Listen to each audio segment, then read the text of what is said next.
Three ways to turn on flashlight. The first option is unlock your phone and then open control.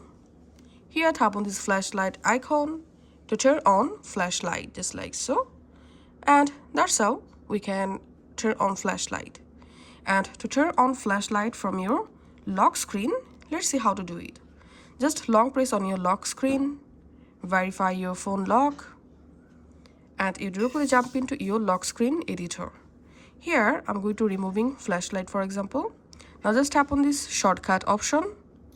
From actions, select flashlight, tap on done, and now on you can easily turn on flashlight from your lock screen. Just swipe to the left side and your flash will be turned on. And here's another way to turn on flashlight. All you have to need, go to your phone settings.